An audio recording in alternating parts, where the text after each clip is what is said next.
तो दोस्तों एक बार फिर से आपका स्वागत है be wise and wealthy channel पे। काफ़ी दिन से देखिए वीडियो नहीं आई, उसके लिए माफ़ी चाहूँगा। दिवाली की वजह से थोड़ा सा मैं बिज़ी था, पर्सनल रीजंस की वजह से बिज़ी था और बिजनेस पॉइंट ऑफ व्यू से काम धंधे की वजह से भी थोड़ा बिज़ी था, जिसकी वजह से वक्त नहीं मिल पा रहा था। लेकिन मार्केट में डेफिनेटली मेरा ध्यान था, मार्केट में क्या चल रहा है क्या नहीं, उस पर पूरी नज़र थी और ख़रीदारी भी चालू थी। क्या ख़रीदा है, उसके पीछे क्या रीज़न है, वो भी आपके साथ में इस वीडियो में शेयर करने वाला हूँ। डिफरेंट स्टॉक्स आपके साथ शेयर करने वाला हूँ, तो बने रहिए वीडियो के साथ। लेकिन उससे पहले एक बार मार्केट में नज़र मार लेते हैं। तो देखिए निफ्टी 50 की बात की जाए तो अगेन अपने ऑल टाइम हाइस की तरफ बढ़ता हुआ नज़र आ रहा है। एक शानदार सपोर्ट हमने यहाँ पर देखा 18,850 के आसपास, जो कि एक फास्ट सपोर्ट भी था। ऑलमोस्ट देखिए काफ़ी बार यहाँ पर सपोर्ट लिया है मार्केट ने। और एक स्टेज टू कंसोलिडेशन का आप देख सकते हैं कि यहाँ पर हमको कंटिन्यूएशन देखने को मिल रहा है। तो मेरे को लग रहा है मार्केट ऑल टाइम हाई यहाँ पर टच करेगा बहुत जल्द। हो सकता है वॉलेटिलिटी बीच में रहे, क्योंकि इलेक्शन आने वाले हैं, स्टेट जो असेंबली इलेक्शंस हैं वो भी होने वाले हैं, उसकी वजह से भी मार्केट वॉलेटाइल रह सकता है। हालांकि ग्लोबल मार्केट्स में यानी कि यूएस मार्केट में थोड़ी पॉजिटिविटी देखने को मिली है, क्योंकि सीपीआई का जो डेटा आया है वो यहाँ पर एक्सपेक्टेशन से अच्छा आया है। तो इन्फ्लेशन कूल डाउन होता हुआ नजर आ रहा है, डॉलर में थोड़ी सी वीकनेस नजर आ रही है, क्रूड भी इनफैक्ट काफ़ी टूटता हुआ नजर आया, जिसका ओवरऑल पॉजिटिव इम्पैक्ट हमको इंडियन मार्केट में देखने को मिल रहा है। देखिए वॉलेटिलिटी मुझे लगता है यहाँ पर बनी रहेगी, लेकिन as a long term investor मेरा मानना है कि स्टॉक स्पेसिफिक यहाँ पर अगर हम रहें, अक्यूमुलेशन करते रहें तो कोई परेशानी नहीं है, क्योंकि अभी भी काफ़ी सारी अपॉर्चुनिटीज़ यहाँ पर हमको देखने को मिल रही है। तो वो कौन सी अपॉर्चुनिटीज़ है, मेरे पॉइंट ऑफ व्यू से आपके साथ में साझा करने वाला हूँ। तो सबसे पहला जो स्टॉक है वो है फाइन ओटेक्स केमिकल, जिसके बारे में हमने पहले भी चर्चा करी थी। काफ़ी शानदार कंपनी है। देखिए टेक्सटाइल केमिकल्स ये कंपनी सप्लाई करती है, स्पेशलिटी सॉल्यूशंस यहाँ पर ये कंपनी प्रोवाइड करती है टेक्सटाइल्स को। मेनली टेक्सटाइल्स को करती है, उसके बाद construction, water treatment and different other industries. मात्र 3600 करोड़ का मार्केट कैप है, डेट फ्री कंपनी है। स्टॉक का पी भी यहाँ पर मेरे को लगता है कि काफ़ी मतलब डिसेंट है, बहुत ज़्यादा महंगा स्टॉक ये नहीं है। कंपनी के प्रोडक्ट की बात की जाए, प्रोडक्ट मिक्स की बात की जाए, या फिर इनके कोर अगर मैं बिजनेस की बात करूं तो लीडिंग केमिकल मैन्युफैक्चरर है ये, जहाँ पर स्पेशलिटी सोल्यूशन प्रोवाइड करती है, और वहाँ पर ये मार्केट लीडर भी है, जहाँ पर डिफरेंट जो एंटिटीज़ हैं, जो कंपनीज़ हैं या फिर क्लाइंट मैं बोल सकता हूँ, उनके साथ इनकी लॉन्ग टर्म पार्टनरशिप है। और अगर टेक्सटाइल्स ये केमिकल प्रोवाइड कर रहे हैं तो एक ये लॉन्ग टर्म रिलेशनशिप बना रहता है, क्योंकि कोई भी स्पेशलिटी सॉल्यूशंस को चेंज करना नहीं चाहता जो भी क्लाइंट है। क्योंकि अगर देखिए कुछ सॉल्यूशन खराब आ गया तो पूरा का पूरा फाइबर फैब्रिक वहाँ पर ख़राब हो सकता है, इसलिए इनकी लॉन्ग टर्म पार्टनरशिप बनी हुई है। और मैनेजमेंट काफ़ी कॉन्फिडेंट नज़र आता है कि लॉन्ग रनवे जो ग्रोथ है वो काफ़ी अच्छी नज़र यहाँ पर आती है। और अब की बार जो नंबर आए हैं वो भी यहाँ पर दर्शाते हैं, जहाँ पर दूसरी केमिकल कंपनीज के नंबर थोड़े से सबड्यूड और इनफैक्ट नेगेटिव देखने को मिले हैं। इसने देखिए यहाँ पर हमको पॉजिटिव ऑलमोस्ट 10% के आसपास टॉप लाइन में ग्रोथ दिखाई है। मार्जिन्स देखिए क्या शानदार तरीके से इंप्रूव हुए हैं, और नेट प्रॉफिट में भी हमको ग्रोथ देखने को मिल रही है। तो काफ़ी पॉजिटिव यहाँ पर चीज़ें देखने को मिल रही है, और मुझे लग रहा है केमिकल सेक्टर का बॉटम यहाँ पर बन चुका है, या फिर अगले क्वार्टर तक यहाँ पर बन जाएगा, ऐसा मेरा मानना है। डेफिनेटली मिड कैप और स्मॉल कैप स्पेस में काफ़ी ज़बरदस्त हमको एक राइज देखने को मिला। इंडेक्स लेवल पे बात करें तो थोड़ा सा यहाँ पर नज़र आता है यूफोरिया, लेकिन मैं स्टॉक स्पेसिफिक यहाँ पर बात करूँगा जहाँ पर कोई दिक्कत नज़र नहीं आती। तो फिनोटेक्स केमिकल काफ़ी अच्छी कंपनी है, तो मुझे लगता है यहाँ पर बाय कर सकते हैं। और मैनेजमेंट की कॉन कॉल के थोड़े से मैं अगर नोट्स आपके साथ शेयर करूँ तो देखिए मैनेजमेंट ने, या फिर मैं वर्बली आपके साथ शेयर करूँ, तो मैनेजमेंट बोल रहा है कि यहाँ पर मार्केट शेयर इंप्रूव उनका हुआ है, यानी कि मार्केट शेयर उनका बढ़ा है। प्रोडक्ट मिक्स जो है वो इंप्रूव हुआ है यहाँ पर, जिसकी वजह से मार्जिन्स यहाँ पर उनको इंप्रूव होते हुए देखने को मिले हैं।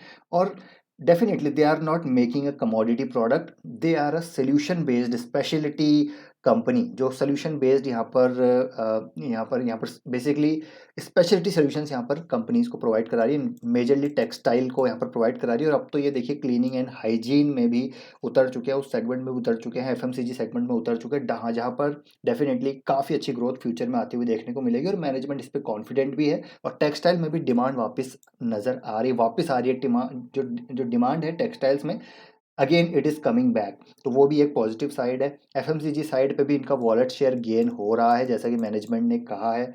और आगे जो फ्यूचर है वो काफ़ी एक्साइटिंग नज़र आता है मैनेजमेंट को, विच इज़ बिग पॉजिटिव। और आई थिंक 35 to 40% यहाँ पर जो है इनका ये रेवेन्यू कंट्रीब्यूशन है एफएमसीजी सेगमेंट की अगर मैं बात करूँ तो, और यहाँ पर ग्रोथ भी अच्छी आती हुई देखने को मिल सकती है। मार्जिन्स यहाँ पर इंप्रूव और हो सकते हैं। हालांकि मैनेजमेंट ने बोला है कि मार्जिन्स वो यहाँ पर मेंटेन करते हुए नजर आएंगे आगे फ्यूचर में भी। तो एक डेफिनेटली स्पेशलिटी सोल्यूशंस में डिफरेंट इंडस्ट्रीज के लिए एक लॉन्ग रनवे ऑफ ग्रोथ है, जैसा कि मैनेजमेंट ने कहा है, और मैनेजमेंट काफ़ी कॉन्फिडेंट नजर आता है अपने स्टेटमेंट्स में। और अगर टेक्निकली बात करें तो देखिए एक काइंड ऑफ यहाँ पर एक ज़बरदस्त पैटर्न बनता हुआ नजर आ रहा है। Not cup with handle pattern, but still it is kind of VCP pattern आप इसको बोल सकते हैं, जहाँ पर देखिए वॉल्यूम कॉन्ट्रैक्शन हमको यहाँ पर देखने को मिल रहा है। बीच में वॉल्यूम बढ़ा, फिर यहाँ पर कॉन्ट्रैक्ट, बिल्कुल ड्राइड आउट वॉल्यूम्स, फिर एक राइज आया, फिर ड्राइड आउट वॉल्यूम्स। तो मुझे लग रहा है यहाँ पर एक वीकली चार्ट पे बेस बन रहा है, और यहाँ से ब्रेकआउट हो सकता है नीचे आ जाए, थोड़ा सा अगर इश्यूज रहे मार्केट में नीचे आ जाए। तो ये एक बाय ऑन डिप वाला स्टॉक है, Fineotex chemical, for long term core portfolio. तो ये है पहला स्टॉक। दूसरा स्टॉक है दोस्तों जुबिलेंट इंग्रेविया, जिसके बारे में पहले भी मैं बात कर चुका हूँ। अगेन एक कमोडिटी, यहाँ पर ये कमोडिटी कंपनी है। इसका जो मेजर पोर्टफोलियो है वो जो है कमोडिटी है, लेकिन ये स्पेशलिटी सेगमेंट को लगातार बढ़ा रहे हैं, जहाँ पर ये केपेक्स भी कर रहे हैं, और मेजरली वो स्पेशलिटी सेगमेंट में ही जा रहा है। हालांकि इस बार के जो नंबर्स हैं वो वीक हैं। देखिए यहाँ पर वीक है, 21% की रेवेन्यू में डिक्लाइन देखने को मिली है। मार्जिन्स, लेकिन अच्छी बात है मार्जिन्स मेंटेन हुए, और पिछले 3 क्वार्टर से मार्जिन्स यहाँ पर इंप्रूव हो रहे हैं। और डेफिनेटली नेट प्रॉफिट थोड़ा सा डिक्लाइन हुआ है। क्वार्टरली बेसिस पे इम्प्रूवमेंट यहाँ पर नज़र आ रही है, जो कि अच्छी चीज़ है। 3 क्वार्टर से मार्जिन इंप्रूव हो रहा है बिकॉज ऑफ प्रोडक्ट मिक्स। हालांकि एग्रो सेगमेंट इनका इम्पैक्ट हुआ है, फार्मा में म्यूटेड डिमांड रही है। स्पेशलिटी बिजनेस में रेवेन्यू इंक्रीज हुआ है because of better product mix, जो कि यहाँ से आगे इनका एक ग्रोथ ड्राइवर भी रहने वाला है, जैसे कि मैं पहले भी बात कर चुका हूँ। और ये एक तरह से एक ऐसी कंपनी है जो मुझे लगता है ऐसे टर्न अराउंड होगी। और आप देखिए एक चीज़ यहाँ पर देखने को मिलेगी कि ये जो ईयर है दिसंबर 2022 से सितंबर 2023 तक एक नेगेटिव ईयर रहा है, यानी कि पिछले 4 क्वार्टर से रेवेन्यू यहाँ पर नेगेटिव है। लेकिन मुझे लग रहा है ये एक बेस बन चुका है यहाँ पर, ठीक है। अगली बार जब दिसंबर के नंबर आएंगे तो इससे बेटर आ सकते हैं, मार्च के जब नंबर आएंगे इससे बेटर आएंगे, जून के नंबर इससे बेटर, अगले सितंबर 2024 के इससे बेटर। तो एक काइंड ऑफ बेस केस यहाँ पर बनता हुआ नजर आ रहा है। जो हाई बेस था वो अभी एक लो बेस में कन्वर्ट होता हुआ नज़र आ रहा है। अगर यहाँ पर डिमांड वापस आई, ठीक है, यहाँ पर प्राइसेस, केमिकल प्राइसेस वापस से सॉफ्ट होते हुए नज़र आए, तो यहाँ से ये कंपनी अच्छा करती हुई नज़र आएगी। और मैनेजमेंट कॉन्फिडेंट नज़र आ रहा है कि जो आगे की ग्रोथ है उस पर कॉन्फिडेंट नज़र आ रहा है। इनका जो सीडीएमओ बिजनेस है उस पर वो काफ़ी कॉन्फिडेंट नज़र आ रहे हैं, क्योंकि सीडीएमओ बिजनेस लास्ट 12 महीने में डबल हुआ है इनका। और मैनेजमेंट बोल रहा है कि अगले 3 से 5 साल में भी इनका सीडीएमओ बिजनेस यहाँ से सिमिलर ग्रोथ रेट दिखा सकता है। और it could be the biggest growth driver for business, it could be the biggest profit driver for the business, ऐसा मैनेजमेंट का कहना है। तो जिस प्रकार इनका केपेक्स है, 2000 करोड़ का केपेक्स है, जिसमें 600 करोड़ का केपेक्स ऑलमोस्ट हर साल करेंगे। अगले साल भी 600 करोड़ का होगा, स्पेशलिटी साइड पे ज़्यादा होगा, तो वो भी एक पॉजिटिव है। देखिए स्टॉक वैल्यूएशन वाइज बहुत ज़्यादा महंगा नज़र नहीं आता। और एक चीज़ अच्छी है कि देखिए एफ आईज यहाँ पर स्टेक बढ़ा रहे हैं, डी आईज अपने स्टेक बढ़ा रहे हैं, जो कि यहाँ पर पॉजिटिव साइन है। तो ये भी एक अच्छी बेट नज़र आ रही है। ओवर द लॉन्ग टर्म यहाँ पर चीज़ें सुधरती हुई नज़र आएगी। तो वो भी एक चीज़। और एक चीज़ और यहाँ पर बड़ा देखिए एक पॉजिटिव बिजनेस के लिए यहाँ पर क्रिएट हो रहा है कि अभी एक बड़ी मतलब विदेशी कंपनी है वर्टेलस, वो शट डाउन हो रही है, ठीक है, वो शट डाउन हो रही है, आगे आने वाले 1-2 साल में शट डाउन हो जाएगी। और यहाँ पर उसका फायदा जुबिलेंट इंग्रेविया को मिलने वाला है, क्योंकि जुबिलेंट इंग्रेविया अब यहाँ पर देखिए इसके बाद जब ये बंद हो जाएगी तो it will become the world's biggest producer of pyridine and beta picoline and only non Chinese suppliers, and on the back of most companies wanting to add non Chinese supplier to their portfolio, they are getting a good traction from the customers in last few weeks। तो management यहाँ पर काफ़ी positive नज़र आ रहा है। आगे जो यहाँ पर इंक्वायरीज हैं वो और बढ़ती हुई नज़र आ सकती है। और उनका कहना है कि देखिए यहाँ पर जो चीज़ें हैं आगे अच्छी होती हुई नज़र आ सकती है। और यहाँ पर जो डिमांड है वो हो सकता है Q1 FY24 से आनी शुरू होए, यहाँ पर पेराडीन को लेकर, जहाँ पर वो डिफरेंट प्रोडक्ट्स यहाँ पर बना रहे हैं, जिसमें जुबिलेंट इंग्रेविया मार्केट लीडर अब बन चुका है। तो काफ़ी सारे नॉन चाइनीज सप्लायर्स यहाँ पर पोर्टफोलियो, देखिए they wanting to add non Chinese supplier to their portfolio, we are getting good traction. तो ये कि बहुत पॉजिटिव साइन है। यहाँ पर एक बड़ी कंपनी बंद हो रही है, और जुबिलेंट इंग्रेविया सबसे बड़ी कंपनी है, लार्जेस्ट सप्लायर है, लो कॉस्ट प्रोड्यूसर है। तो इसका फायदा आगे आने वाले समय में यहाँ पर कंपनी को मिल सकता है। तो एक और ये एक चीज़ पॉजिटिव यहाँ पर बिजनेस पॉइंट ऑफ व्यू से आपके साथ में साझा करना चाहता था। अब टेक्निकली बात करें तो देखिए एक बहुत ज़बरदस्त यहाँ पर बेस है जो कि काफ़ी लंबा बेस है, और स्टॉक यहाँ पर वापस से सपोर्ट लेता हुआ नज़र आ रहा है। आप देखिए यहाँ पर फिर से स्टॉक सपोर्ट ले रहा है, यहाँ पर अच्छे वॉल्यूम थे, गिरावट में वॉल्यूम यहाँ पर कम हो गए, फिर से यहाँ पर इस कंसोलिडेशन में फ्रेश वॉल्यूम आ रहा है, तो मुझे लग रहा है यहाँ से स्टॉक फिर से ऊपर जाने की तैयारी कर रहा है, और इसको भी आप ऐड कर सकते हैं लॉन्ग टर्म पोर्टफोलियो में। लेकिन एक चीज़ आपको ध्यान रखनी है कि अलोकेशन का ध्यान रखना है। ऐसा नहीं है कि 10-20% अलोकेशन वाली कंपनी है। मेरे ख्याल से मेरा जो अलोकेशन है इसमें 4% के आसपास है, और इतना ही मैं रखना प्रेफर करूँगा। जब यहाँ पर चीज़ें मुझे लगेगा कि वैल्यू एडेड प्रोडक्ट्स में, स्पेशलिटी में चीज़ें सही हो रही हैं, वापस से यहाँ पर डिमांड आ रही है, तो हम इसको और ऐड करेंगे। At this point of time allocation का ध्यान ज़रूर रखना है, जो कि एक सेफ्टी कुशन हमको देता है। अगर कुछ भी एक्सीडेंट यहाँ पर होते हैं मैक्रो साइड से या फिर बिजनेस साइड से, तो वो हमारे लिए बहुत ज़रूरी है। रिस्क को समझना बहुत ज़रूरी है दोस्तों। मार्केट में देखिए एक चीज़ बहुत इंपॉर्टेंट है, रिस्क को समझना बहुत ज़रूरी है। क्या नहीं करना है, डोंट्स यहाँ पर बहुत इंपॉर्टेंट है रादर देन डूज। तो डोंट्स पे हमेशा ध्यान रखना है, वैल्यूशन का ध्यान रखना है, यहाँ पर आपको क्वालिटी का ध्यान रखना है, फंडामेंटल्स का ध्यान रखना है, बैलेंस शीट का ध्यान रखना है। ये सारी चीज़ें ध्यान रखनी है, तभी यहाँ पर हम मार्केट में लॉन्ग टर्म सर्वाइव कर पाएंगे। और लॉन्ग टर्म सर्वाइव कर लिया तो यहाँ पर मान के चलिए इट इज़ एविडेंट कि मतलब पास्ट में भी हमने देखा है और फ्यूचर में भी देखें कि कंपाउंडिंग तो होनी ही होनी है। अब यहाँ पर जो दूसरी तीसरी कंपनी है वो विष्णु केमिकल है। इसके बारे में भी कुछ दिन पहले मैंने बात करी थी, 2000 करोड़ का मात्र मार्केट कैप है, लेकिन कंपनी काफ़ी अच्छी है। कंपनी क्रोमियम केमिकल्स और बेरियम कंपाउंड्स में काम करती है, जहाँ पर क्रोमियम कंपाउंड में इंडिया की लीडिंग मैन्युफैक्चरर है और साउथ एशिया की भी लीडिंग मैन्युफैक्चरर है। बेरियम कंपाउंड्स में लगभग 40% का मार्केट शेयर है, और कोई दूसरी कंपनी बेरियम नहीं बनाती इंडिया में, क्योंकि ये सारा का सारा चाइना और यूरोप से इंपोर्ट हो रहा है। तो ये एक कहीं ना कहीं इंपोर्ट सब्स्टिट्यूशन प्ले है विष्णु केमिकल बेरियम साइड पे। बेरियम का इनका रेवेन्यू 13% के आसपास है, क्रोमियम का 87% के आसपास है। ये डिटेल्स मैं आपके साथ पहले भी एक वीडियो में शेयर कर चुका हूँ, और काफ़ी अच्छी कंपनी यहाँ पर नज़र आती है। हालांकि नंबर्स अच्छे नहीं आए, क्योंकि जैसा हमने कहा कि केमिकल सेक्टर में ही इश्यूज़ है, इंडस्ट्री में इश्यूज़ हैं, डिमांड यहाँ पर नहीं है। चाइना की जो सप्लाई है वो बहुत ज़्यादा है, तो केमिकल के प्राइसेस टूट बहुत रहे हैं, जिसकी वजह से इन सभी को रियलाइजेशन गेन हो रहा है। लेकिन ये एक टेम्पररी फिनोमिना है, ये परमानेंट नहीं है। बिजनेस साइड से ये सभी केपेक्स कर रहे हैं, और आगे जब यहाँ पर सारी चीज़ें सही होंगी तो आपको फिर से एक बार यहाँ पर चीज़ें इंप्रूव होती हुई नजर आएगी। ये देखिए 30% की ग्रोथ, 124%, 50%, 80%, ये एक टाइम था जब यहाँ पर ग्रोथ आई थी। लेकिन अब देखिए ग्रोथ यहाँ पर सिंगल डिजिट नेगेटिव में हो चुकी है, तो ये भी एक बेस केस सिनेरियो बन रहा है, और यहाँ से जितने क्वार्टर रहेंगे मुझे लग रहा है पॉजिटिव आने की पूरी पूरी उम्मीद है। और मैनेजमेंट भी यहाँ पर कह रहा है कि देखिए जो सेकंड हाफ है उसमें हम बेटर करते हुए नजर आएंगे। बाकी लेट्स सी क्या होता है क्या नहीं। और इसके लिए भी एक बिजनेस साइड से बहुत अच्छी न्यूज़ ये है कि एक कंपनी है क्रोमियम ऑक्साइड प्रोडक्शन फैसिलिटी, वो अपनी बंद कर रही है, और वन ऑफ द बिगेस्ट सब ये मैन्युफैक्चरर हैं क्रोमियम ऑक्साइड में, जहाँ पर ये बंद करना है। तो इसका फ़ायदा विष्णु केमिकल को होगा, क्योंकि विष्णु केमिकल भी क्रोमियम के कंपाउंड्स में इंडिया की लीडिंग मैन्युफैक्चरर है, और नॉन चाइनीज़ जो सप्लायर्स वो कंपनीज ढूंढेगी, तो यहाँ पर विष्णु केमिकल को उसका फ़ायदा होगा। और यहाँ पर भी आप देखेंगे कि एक क्वेश्चन इनसे पूछा गया कॉन कॉल में कि एक लार्जेस्ट क्रोमियम प्लांट जो है शट डाउन हो रहा है यूरोप में,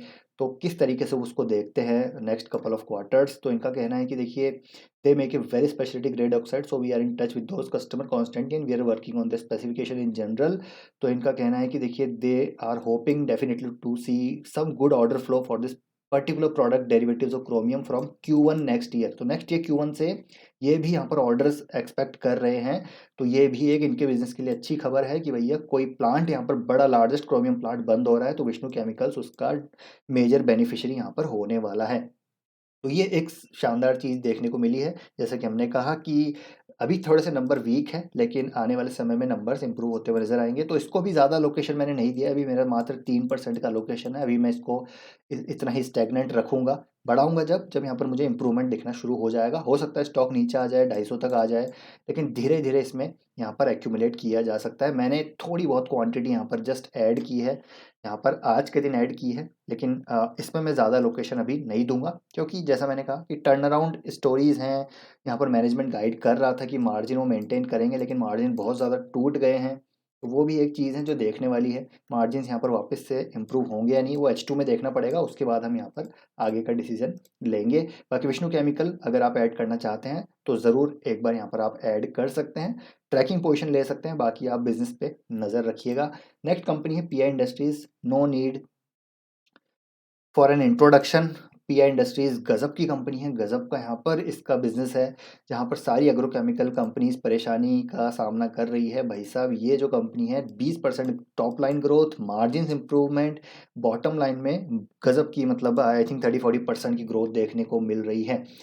तो ये कंपनी तो कोर पोर्टफोलियो कंपनी है भैया, इसको ऐड करते ही लगातार इनका डोमेस्टिक बिजनेस जरूर थोड़ा सा इम्पैक्ट हुआ because of erratic monsoons, 2% decline है डोमेस्टिक बिजनेस, लेकिन एक्सपोर्ट बिजनेस में 25 से 30% की ग्रोथ देखने को मिल रही है, जहाँ पर एक्सपोर्ट साइड पे काफ़ी इश्यूज हैं। इस कंपनी ने दिखाया कि क्यों यहाँ पर एक शानदार कस्टम सिंथेसिस मैन्युफैक्चरर है, जहाँ पर पेटेंटेड मॉलिक्यूल्स में ये कंपनी काम करती है, तो वो यहाँ पर इसका इम्पैक्ट इस पर नहीं आया है। तो अभी भी मैनेजमेंट बोल रहा है कि 18 to 20% की ग्रोथ गाइडेंस वो दे रहे हैं। कैश फ्लोज काफ़ी स्ट्रॉन्ग है, new molecule commercialisation will add further growth in the future. Pharma का इनका जो है इंटीग्रेशन अभी चल रहा है और आगे ये भी ग्रोथ दिखाता हुआ नजर आएगा। तो पीआई इंडस्ट्रीज ईपीएस ग्रोथ शानदार हो रही है, लेकिन आप देखेंगे 2-2.5 साल से स्टॉक कंसोलिडेट ही कर रहा है ऑलमोस्ट। तो यहाँ पर मेरे हिसाब से करंट मार्केट प्राइस पे इसको ऐड किया जा सकता है और लॉन्ग टर्म का सोचना है। देखिए अगर आप ये सोचते हैं कि यार आज मैं इसमें 1 लाख रुपए लगा देता हूँ, ठीक है, हो सकता है यहाँ पर, हो सकता है देखिए यहाँ पर कि स्टॉक नीचे आ जाए, स्टॉक मान लीजिए 3341 तक आ जाए, फिर आप सोचेंगे यार गलत टाइम पे ऐड कर दिया, तो ऐसा नहीं करना है। मतलब एक्यूमुलेशन फेज में आपको इसको रखना है और लॉन्ग टर्म के लिए एटलीस्ट यहाँ पर 3-5-8 साल के लिए इस कंपनी को ऐड करना है। और वैल्यूएशन वाइज भी बहुत महंगी नहीं है, 37 के पी पे स्टॉक ट्रेड कर रहा है। और अगर आप देखें इसका मैक्सिमम जो पी है, मीडियन पी भी 37 है, तो मतलब अपने हिस्टोरिकल पी के आसपास स्टॉक चल रहा है, मतलब ऑलमोस्ट उसी पे चल रहा है, तो बहुत महंगा स्टॉक नहीं है। और आप देखें तो एफआईज ने अपने स्टेक बढ़ाए हैं यहाँ पर, जो कि एक पॉजिटिव साइन है, तो इसको भी आप करंट मार्केट प्राइस पे बाय कर सकते हैं। गिरता है तो बाय ऑन डिप्स वाला ये स्टॉक देखने को मिलता है। और यहाँ पर दो स्टॉक और हैं, ठीक है, एक स्टॉक है दीपक नाइट्राइट, इसके नंबर भी काफ़ी अच्छे नज़र आए। मेरे को लग रहा था कि यहाँ पर जिस प्रकार के फिनॉल स्प्रेड हैं, स्टॉक मतलब नंबर्स अच्छे गिर सकते हैं, लेकिन दीपक नाइट्राइट ने यहाँ पर सरप्राइज़ किया और काफ़ी अच्छे नंबर देखने को मिले, इंप्रूवमेंट देखने को मिली। तो Deepak nitrite again long term core portfolio stock, current market price पे ऐड है, कोई दिक्कत नहीं है, लॉन्ग टर्म के लिए रखना है। और एक और स्टॉक है दोस्तों, थोड़ा सा डिफरेंट इंडस्ट्री से है, लेकिन ये है financialization, indirect bet on financialization camps. जी हाँ दोस्तों, देखिए आप बीएससी को देखिए, आप सीडीएसएल को देखिए, आप एंजल वन को देखिए, आप आनंद राठी को देखिए, मतलब ये सारे स्टॉक चल रहे हैं, सारे स्टॉक ये भाग रहे हैं। और कैम्स भी अब यहाँ पर नींद से जागता हुआ नजर आ रहा है। एक वीकली क्लोजिंग क्या शानदार हुई है, एक कहीं ना कहीं देखिए लॉन्ग कंसोलिडेशन का ब्रेकआउट हुआ है, नीचे वॉल्यूम के साथ ब्रेकआउट हुआ है। ये मुझे लग रहा है स्टॉक ऑल टाइम हाई की तरफ जाता हुआ नजर आएगा। अगर गिरता है तो बाय ऑन डिप्स है। कैम्स ने ज़रूर सताया है, लेकिन long term growth story intact नज़र आती है। बहुत बहुत लॉन्ग रनवे ऑफ ग्रोथ है इन कंपनीज का, CAMS, C D S L, N S C का आईपीओ आएगा, बी एस सी हो गया, ठीक है, और जो जो ब्रोकर्स हो गए, ये बहुत लंबे रेस के घोड़े हैं, तो इनको कोर पोर्टफोलियो में रखना है और ज़्यादा परेशान नहीं होना है। लॉन्ग टर्म माइंडसेट रखिए, परेशानी नहीं होगी। अच्छे क्वालिटी स्टॉक्स, अच्छे सेक्टर्स, ग्रोइंग सेक्टर्स को बैट कीजिए, कोई परेशानी यहाँ पर नहीं होगी। तो ये हैं कुछ स्टॉक्स जो मैंने अभी ऐड किए हैं। मैंने कैम्स ऐड किया है, दीपक नाइट्राइट, ये सारे स्टॉक्स मैंने थोड़े थोड़े ऐड किए हैं। बाकी आप अपनी स्टडी रिसर्च करके ऐड कीजिएगा, क्योंकि खुद की कन्विक्शन डेवलप करना ज़रूरी है। हो सकता है मैं बेच दूँ, फिर मैं आपके साथ यहाँ पे वीडियो शेयर करूँ, फिर ना बना पाए वीडियो, फिर वो चीज़। तो खुद का कन्विक्शन, अपनी फंडामेंटल एनालिसिस के बेसिस पे आप डिसीजन ज़रूर लीजिएगा, वो एक यहाँ पर श्योरिटी प्रोवाइड करता है और एक पेशेंस हमको प्रोवाइड, मतलब पेशेंस रखने की हमको क्षमता देता है। तो आई होप दोस्तों वीडियो पसंद आया होगा, लाइक कीजिए, पसंद आया है, आपके कोई भी क्वेश्चन है, डाउट है, कमेंट बॉक्स में ज़रूर शेयर कीजिएगा। मिलते हैं आपसे नेक्स्ट वीडियो में, till then take care, bye bye.